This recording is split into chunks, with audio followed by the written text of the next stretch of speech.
Meus amigos, 2026 começou com tudo. Na madrugada desse sábado, enquanto você dormia, você já sabe o que aconteceu, né? Aconteceu algo que mudou completamente o cenário geopolítico mundial. Os Estados Unidos invadiram e bombardearam a Venezuela. Os ataques deixaram ao menos aí 40 pessoas mortas, segundo o The New York Times.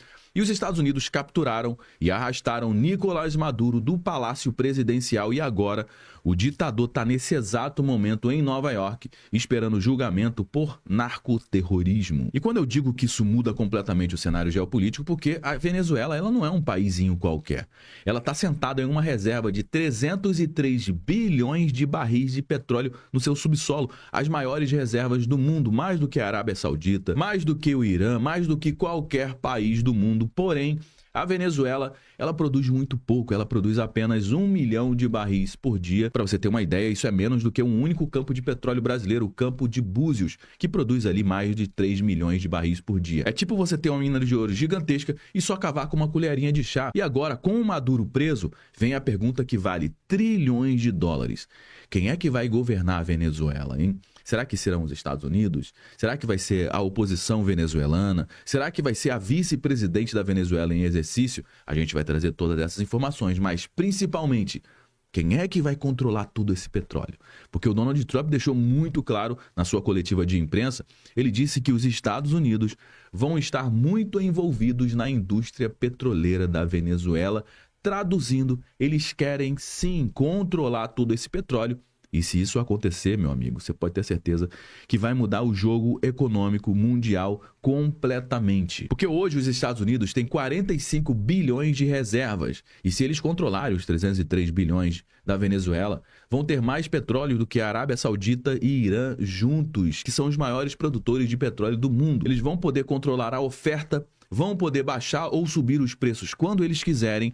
É um poder absoluto e é exatamente isso que o Oriente Médio faz há décadas. E o Trump, ele não tentou esconder isso de jeito nenhum. Ele foi muito claro, ele ofereceu um acordo para o Maduro em novembro, ele ligou pessoalmente para o Maduro e disse, olha, é melhor você renunciar, é melhor você garantir eleições livres e sair fora do país sem ser preso. Você que escolhe. E sabe qual que foi a resposta do Maduro? Bom, o Maduro ele fez piada nas redes sociais, chamou o Trump de palhaço, de bravateiro, disse que os americanos jamais teriam coragem de invadir a Venezuela e isso foi um erro fatal, porque na madrugada desse sábado, as forças especiais americanas, a mesma Delta que matou Osama Bin Laden, invadiram Caracas, helicópteros sobrevoando a cidade, explosões ecoando pelas ruas, 40 pessoas mortas até o momento, e as forças entraram no palácio de Miraflores. Segundo testemunhas, quando Maduro viu os americanos entrando no quarto dele, ele tentou negociar, ofereceu dinheiro, ofereceu informações, ofereceu tudo, mas o Trump disse que não. E os soldados arrastaram ele e a esposa Tília Flores para o navio de guerra que estava ancorado na costa. Agora os dois já estão em Nova York, onde serão julgados. E o mais importante disso tudo é que vai ter delação premiada. Pois é, meu amigo, Maduro é um covarde, é óbvio que ele vai dar com a língua nos dentes. E os amiguinhos dele, como o Lula, o Diosdado Cabello, gente do PT, vários políticos, todos estão com o rabo preso nesse momento, estão tremendo na base. A prisão do Maduro é somente a pontinha do iceberg, muitas águas vão rolar por debaixo dessa ponte. Mas voltando para o petróleo, porque é aqui onde a história fica realmente interessante, a oposição de Maduro já tem um plano econômico pronto, eles querem privatizar a PDVSA, que é tipo a Petrobras deles, e trazer as gigantes americanas para aumentar a produção de 1 milhão para 3, 4 milhões de barris por dia em menos de uma década. A Chevron, que já opera lá e produz 200 mil barris por dia, mesmo com o Maduro no poder, está em posição privilegiada, mas vão entrar outras gigantescas, como a ExxonMobil, a Shell, e todo mundo quer um pedaço desse bolo trilionário que pode levar a Venezuela aos tempos áureos, aos tempos de glória. Só que não vai ser fácil e nem vai ser rápido. A infraestrutura petroleira da Venezuela está completamente destruída, está aos cacos. Depois de 25 anos de chavismo, a própria PDVSA já admitiu que precisa de cerca de 60 bilhões de dólares somente para atualizar tudo. É muito dinheiro, mas se eles conseguirem fazer isso, e provavelmente vão conseguir, o impacto na economia global vai ser gigantesco, porque pode derrubar o preço do barril de petróleo, pode quebrar a OPEP, por exemplo, pode mudar completamente a geopolítica do petróleo mundial. E aqui no Brasil, será que impacta o Brasil? Meu amigo, com certeza vai impactar diretamente em dois lados da moeda. O primeiro lado, para você consumidor, pode ser ótimo, porque a Venezuela, aumentando aí a produção de petróleo, vai derrubar o preço do barril de petróleo lá fora. Com isso, gasolina aqui dentro pode ficar mais barata, diesel mais barato, transporte mais barato, comida mais barato, tudo que depende de combustível vai ficar mais em conta para o seu bolso. Mas o segundo lado da moeda, que é para o governo, hein? Como é que fica para o governo? Bom, para o governo é um verdadeiro pesadelo, porque a Petrobras compete justamente com esse petróleo venezuelano no mercado internacional. Se o preço do barril despencar, os lucros da Petrobras tendem a cair, os dividendos também que o governo recebe vão despencar e aquele rombo fiscal que a gente já falou aqui em vários vídeos aqui no nosso canal vai ficar ainda pior. E você acha que o governo vai deixar o preço da gasolina cair para beneficiar você ou vai segurar o preço para proteger a arrecadação e os dividendos da Petrobras, hein? Bom, conhecendo muito bem o Brasilzão aqui, eu acho que você já sabe qual é a resposta. E enquanto o povo venezuelano está nesse exato momento nas ruas de Caracas, comemorando, chorando de alegria, abraçando soldados americanos, o Brasil condenou veementemente a operação do Trump. O Lula soltou uma nota oficial chamando de afronta gravíssima à soberania da Venezuela, cobrou resposta da ONU, falou de violação de direito internacional, convocou também uma reunião de emergência no Itamaraty para discutir esse caso todo. Pois é, meu amigo, que medo é esse, hein? Já vão colocando aí as barbas de molho. Enquanto o Lula faz todo esse barulho, a Argentina aplaudiu os Estados Unidos. O Milei disse que a queda de ditaduras é sempre um motivo de celebração. A Marina Corina Machado, a opositora de Maduro, que também foi prêmio Nobel da Paz agora em 2025, pediu para a oposição venezuelana assumir o controle. Afinal de contas, eles que ganharam as eleições que o Maduro fraudou. E as atenções internacionais estão todas voltadas e apontadas para o Brasil nesse momento. Todo mundo está tentando entender por que diabos o Brasil está defendendo um narcotraficante, hein? Você acha mesmo que o Brasil deveria defender um ditador que cometeu atrocidades, que traficava drogas, que matou milhares de pessoas e expulsou 8 milhões de venezuelanos? Ou você acha que a gente deveria estar comemorando a libertação do povo venezuelano nesse momento, hein? Hoje eu vou te mostrar os desdobramentos disso tudo, como isso vai impactar diretamente a sua mesa e principalmente eu vou te mostrar porque essa história pode explodir aqui no Brasil, porque se o Maduro começar a falar na delação premiada, e ele vai falar, se ele entregar quem recebia dinheiro, quem ajudava a lavar dinheiro do narcotráfico, quem tinha esquema com o regime, o estrago pode ser gigantesco e pode mudar até as eleições de 2026 aqui no nosso país. Então fica comigo até o final, porque o que você vai ver aqui não vai passar no Jornal Nacional, você pode ter certeza. Pois é, meus amigos, no mundo inteiro agora só se fala na prisão do ditador Nicolás Maduro. Inclusive aqui no nosso canal, a gente já alguns meses atrás publicou um conteúdo falando sobre essa caçada, né, dos Estados Unidos. Começou a caçada, o fim de Maduro. Inclusive esse vídeo teve 1.600.000 visualizações. E lá a gente explicou exatamente como é que começou essa jornada, né, até agora a gente finalizar com o fim do Maduro. Maduro agora, nesse exato momento, está preso e alguns países já se posicionaram. China, Brasil, Rússia estão a favor do Maduro. Olha só, aqui já diz que a China pede que os Estados Unidos garantam segurança e libertem o Maduro imediatamente. O Lula também se posicionou, disse que o ataque dos Estados Unidos à Venezuela é uma afronta gravíssima à soberania da Venezuela. Mas que soberania, meu amigo? Soberania de um ditador que tomou a Venezuela para si. Isso aqui é um exemplo que esse cara quer seguir? Pelo amor de Deus, né? Mas enquanto alguns países estão a favor de um ditador como o Brasil, infelizmente, outros países estão comemorando o que está acontecendo, principalmente os venezuelanos que foram para as ruas, que estão em festa, estão em êxtase nesse momento, comemorando o fim do regime do ditador Maduro. E agora eles podem sonhar com uma Venezuela melhor, afinal de contas a gente está falando do país que tem a maior reserva de petróleo do mundo. E a partir de agora a Venezuela se abre para o mundo, tende a ter mais investimento, a ter crescimento econômico. Isso aqui tende a ser muito positivo para a população venezuelana. Esse daqui é o vídeo do Maduro chegando, detido na sede do Departamento Antidrogas dos Estados Unidos, e é óbvio que isso aqui é o terror para todo ditador e a todo mundo que apoia uma ditadura. Ninguém quer ver um amigo ditador sendo preso. Por quê? Porque ele pode ser o próximo da fila. Você tá entendendo? E tá aí, ó, o Maduro chegando, cantou vitória, fez piada do Donald Trump, fez piada dos Estados Unidos e agora tá aí, ó, com a cara de bunda, sendo levado para prisão nos Estados Unidos. Esse mapa aqui mostra como é que foi a captura do Maduro, que foi justamente nessa região aqui. Aqui foi onde aconteceu os ataques. E aqui nesse meio fica justamente a residência do Maduro. Ampliando o mapa, ó, que você consegue ver aqui, ó, aqui nesse ponto aqui é justamente aonde fica o esconderijo, né? A residência do Nicolás Maduro, que é uma baita de uma mansão. Só que ela é cercada por bases militares da Venezuela. Tá vendo? Tudo isso aqui, ó, é base militar e que foi justamente aqui, ó, que os Estados Unidos atacaram. E após os ataques, o helicóptero veio sobrevoando até a residência aqui do Maduro e pegou ele de madrugada. Ele estava dormindo, ele e a esposa dele. A equipe entrou dentro da casa do Maduro, rendeu o Maduro e a sua esposa. Ele até tentou negociar, mas não teve conversa. Levaram ele e a esposa até o porto onde estava o navio lá dos Estados Unidos, ancorado. Do navio, ele foi transportado de helicóptero para um aeroporto mais próximo e do aeroporto foi levado para Nova York e está nesse exato momento numa prisão de segurança máxima nos Estados Unidos, aguardando agora julgamento por narcoterrorismo. Essa prisão do Maduro tem vários impactos, principalmente político. Muitas águas vão rolar por debaixo dessa ponte, mas agora a gente vai dar uma atenção para o que realmente importa agora, que é o seu bolso. O que essa jogada toda dos Estados Unidos significa para o preço do petróleo, para o dólar e, principalmente, essa operação é boa ou é ruim para os americanos e para o Brasil, hein? Vamos para os números porque eles contam uma história muito interessante. O preço do petróleo hoje está em média a $60 o barril do petróleo. Isso é o menor nível nos últimos 5 anos. Por quê? Porque o mundo está nadando em petróleo. Tem excesso de oferta por todos os lados, segundo a Agência Internacional de Energia, que é tipo o Banco Central do Petróleo Mundial.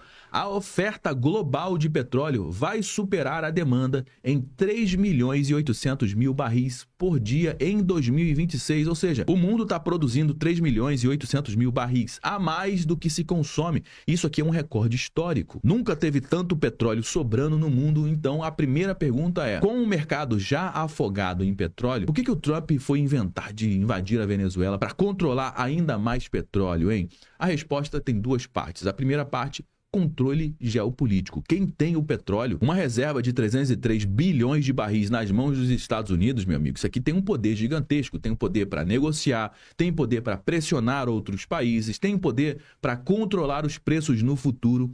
Hoje a Venezuela só produz 1.100.000 barris por dia, e isso aqui é ridículo. O Brasil produz 3,3 milhões de barris. A Arábia Saudita produz 9 milhões e a Venezuela tem 18 vezes mais reservas do que o Brasil, só que produz 3 vezes menos. Por quê? Porque o chavismo destruiu a indústria petroleira da Venezuela. Com o quê? Com aparelhamento político. Será que isso aqui te lembra algum outro país, hein?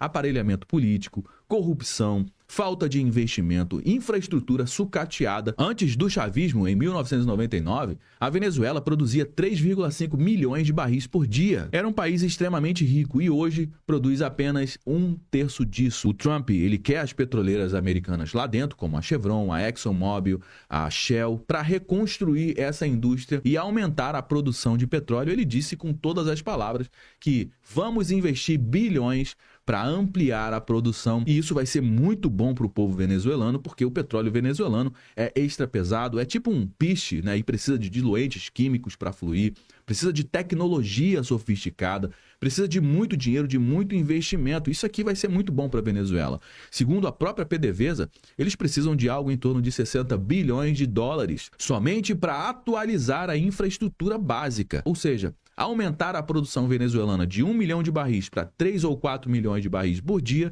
vai levar anos e não vai ser da noite para o dia.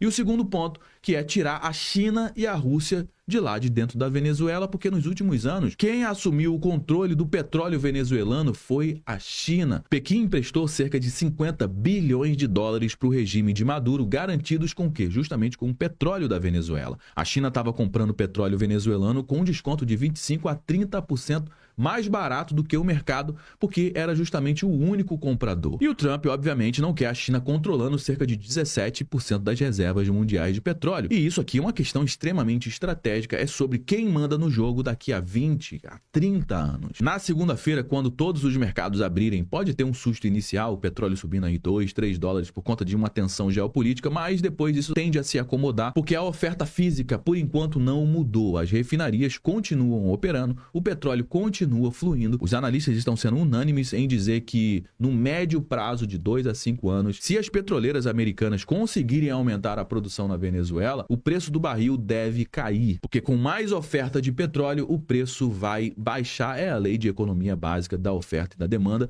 E aqui vem uma pergunta que você deve estar fazendo nesse momento. Mas, Josué, se o preço do petróleo cair, não vai ser ruim para os Estados Unidos? Afinal de contas, eles também produzem petróleo. Hoje eles são os maiores produtores de petróleo do mundo, com 13,6 milhões de barris por dia. E a resposta é: depende. Para os consumidores americanos, o preço do petróleo baixo é muito bom, é ótimo na realidade. Gasolina mais barata, diesel mais barato, custo de vida melhor, principalmente inflação controlada. Para os produtores americanos, o preço baixo, obviamente, é ruim, porque o custo de extração de petróleo lá nos Estados Unidos ainda é alto, mas o Donald Trump parece que escolheu o lado do consumidor americano nessa jogada. Ele quer o petróleo mais barato para os americanos porque ele quer uma inflação controlada. E ele vai poder dizer: olha só, a gasolina, 2 dólares o galão, de novo, novamente, como nos velhos tempos. E tem um outro fator também, como eu já trouxe aqui, que é o controle. Com os Estados Unidos fazendo acordo com a Venezuela, eles podem aumentar ou abaixar o preço quando eles quiserem, assim como o Oriente Médio faz. E isso daqui dá muito poder para os Estados Unidos nesse momento. E para o dólar, hein? Como é que fica essa questão aqui para o dólar? Aqui fica bastante interessante, porque o petróleo barato fortalece o dólar. Por quê? Porque reduz a inflação,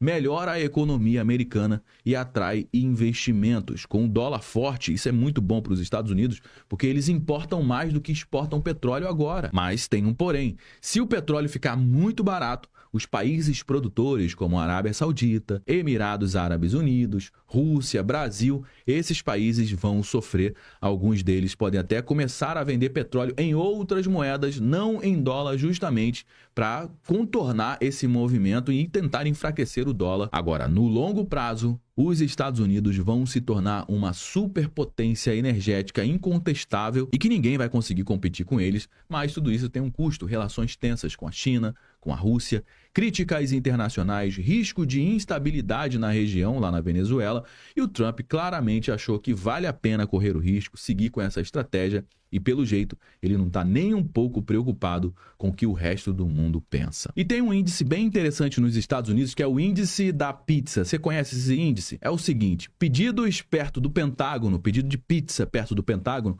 podem indicar ataques. Entenda, ou seja, quando aumenta o número de pedidos próximo do Pentágono, pedido de pizza, indica algum tipo de operação, algum tipo de ataque dos Estados Unidos. Teoria que relaciona o aumento de pedidos de pizza no Pentágono a grandes crises militares disparou após a captura de Maduro. É uma teoria viral da internet que faz todo sentido, que relaciona o aumento de pedidos de pizza aos arredores do Pentágono a grandes crises militares. A lógica é baseada na seguinte dedução: as equipes militares e de inteligência estão tão ocupadas e focadas nas operações que não conseguem deixar as suas respectivas funções, precisando fazer o quê? Fazer pedido de comida. E na madrugada agora do dia 3 de janeiro de 2025, por exemplo, quando os Estados Unidos atacaram a Venezuela, o perfil do X, Pan Pizza Report, que acompanha sinais públicos como os horários de movimentação, fez uma publicação indicando que a Pizzato Pizza, uma pizzaria aberta até tarde da noite perto do Pentágono,